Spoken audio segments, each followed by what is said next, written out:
Hello दोस्तों, नई कहानी में आप लोगों का स्वागत है। मेरा नाम रानी है, मेरा रंग गोरा है और मैं बहुत ही खूबसूरत फिगर वाली लड़की हूँ। मैं गांव की रहने वाली हूँ। हमारे घर के हालात कुछ अच्छे नहीं हैं। पापा खेती करते हैं। घर में पापा और मम्मी और एक भाई है।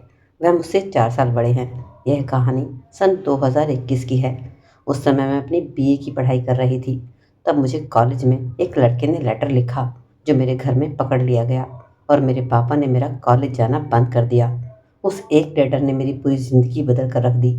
अब घर में कोई भी मुझसे पहले की तरह बात ही नहीं करता था। इसमें मेरी तो कोई गलती भी नहीं थी। फिर अचानक से एक हफ्ता बीता और मेरी बुआ हमारे घर रहने के लिए आई।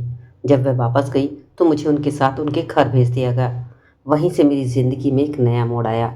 मेरी बुआ के घर में सिर्फ मेरी बुआ ही थी। फूफा जी 1 साल पहले ही भगवान को प्यारे हो गए थे और उनका लड़का विदेश में था। बुआ के घर में सामने एक पहलवान रहा करता था। उसका नाम राणा था। उसकी उम्र लगभग 36 साल होगी और दिखने में तो एकदम सांड जैसा था। वह देखने में बिल्कुल ऐसा लगता था जैसे कोई इंसान नहीं, राक्षस हो। उसकी हाइट यही होगी कोई 6 फुट। देखने में बिल्कुल खली जैसा लगता था। उसकी पत्नी की भी मौत हो चुकी थी और उसका एक बच्चा भी था जिसकी उम्र 1 साल की थी। उसके बच्चे का नाम हिमांशु था। जब वह पहलवान कहीं जाता तो अपने बच्चे को मेरी बुआ के घर ही छोड़कर जाता था। कोई एक हफ्ते में ही मेरी दोस्ती हिमांशु से हो गई। अब मैं आजकल कॉलेज तो जाती नहीं थी, तो उसके साथ मेरा सारा टाइम अच्छे से पास होने लगा और मेरा मन भी लगा रहता था। लेकिन कभी कभी उस पहलवान राणा की आंखों में मुझे कुछ अजीब से भाव नजर आते थे, पर मुझे समझ नहीं आ रहे थे।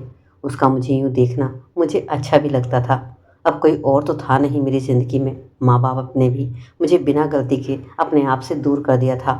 ऐसे में किसी का पास आना और प्यार से देखना इंसान को अपनी ओर खींच ही लेता है। इसलिए मैं उसकी तरफ झुकने लगी थी। एक दिन मैं अपनी बुआ से बातें कर रही थी। मैंने कहा, बुआ जी, हिमांशु के पापा ने दूसरी शादी अब तक क्यों नहीं की? बुआ ने कहा, राणा को कोई दूसरी कुंवारी लड़की चाहिए थी जो हिमांशु को संभाल सके, लेकिन उसे कोई मिली ही नहीं। लेकिन एक बात तो है, जो भी लड़की राणा से शादी करेगी वह अपनी ज़िंदगी में बहुत राज करेगी। वह उसे रानी की तरह रखेगा। इसी तरह इधर उधर की बातें होने लगी और हमारी बातें ख़त्म हो गई।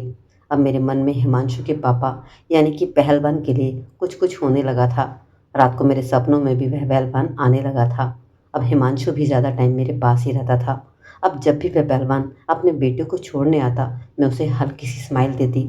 वह भी बहुत खुश हो जाता था। एक दिन वह मुझसे अपने बेटे हिमांशु को अपनी गोद में ले रहे थे। अचानक उनके हाथ मेरे हाथ से छू गए और मैं झिझक गई। मैं शर्म से लाल हो गई और अपने कमरे में आ गई। उन्होंने भी इस बात को शायद नोटिस कर लिया था। अब तो ये रोज़ की बात हो गई थी।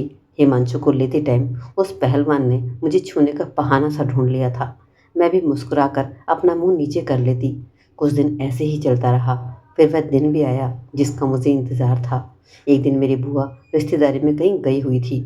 कुछ देर बाद हमारे पड़ोसी के घर बुआ का फ़ोन आया कि आज वह घर वापस नहीं आएंगी। रात को वह पहलवान घर पर आएगा ताकि मैं घर में अकेली ना रहूं। मैं तो मन ही मन खुश हो गई थी।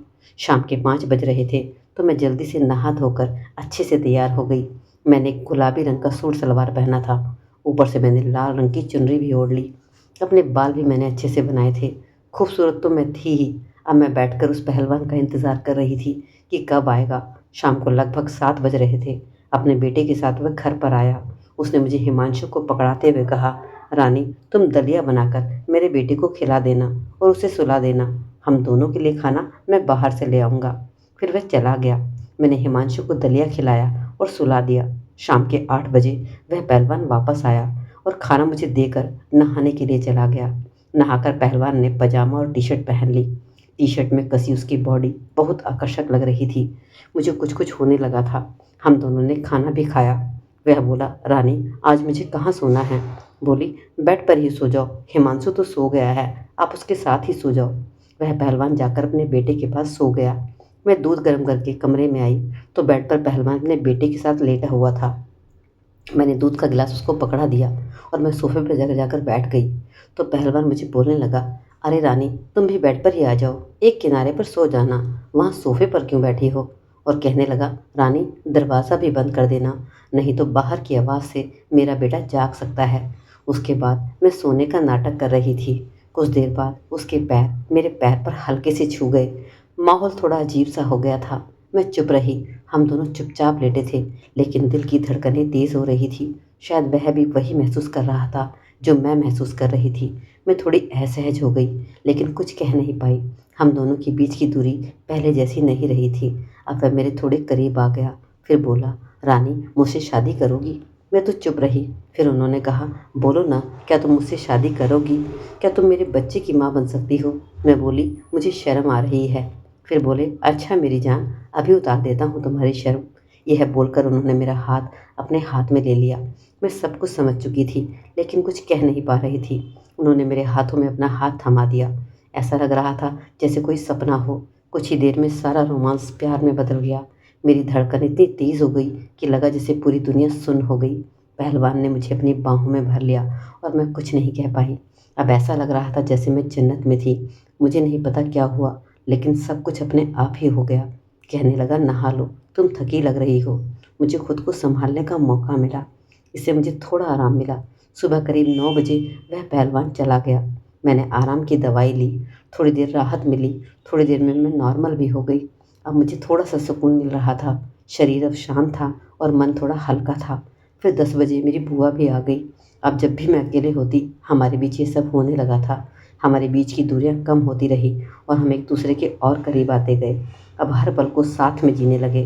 अब हर मुलाकात खास होने लगी थी। कुछ दिन बाद मैंने और राणा ने शादी कर ली। इसमें मेरी बुआ का हाथ था। यह बात मुझे बाद में पता चली कि वह उस दिन जानबूझकर मुझे घर में अकेले छोड़कर गई थी, ताकि हम दोनों में थोड़ी सी नज़दीकियाँ बढ़ जाए। शायद मेरे घर वालों, यानी कि मेरे माँ बाप ने ही उन्हें ऐसा कहा था कि इसकी जल्द से जल्द शादी कर दी जाए, ताकि कहीं बाहर ना जाए, बहक ना जाए। आज मैं शादीशुदा हूँ और एक अच्छी ज़िंदगी बिता रही हूँ। सच में वह आदमी मुझे बहुत अच्छे से रखता है। कभी कभी ना चाहते हुए भी भगवान रास्ते को खुद ही चुन देता है। तो दोस्तों, ये थी आज की सच्ची कहानी। कहानी अच्छी लगी तो चैनल को लाइक सब्सक्राइब ज़रूर कर दीजिए और वीडियो को शेयर भी कर दीजिए।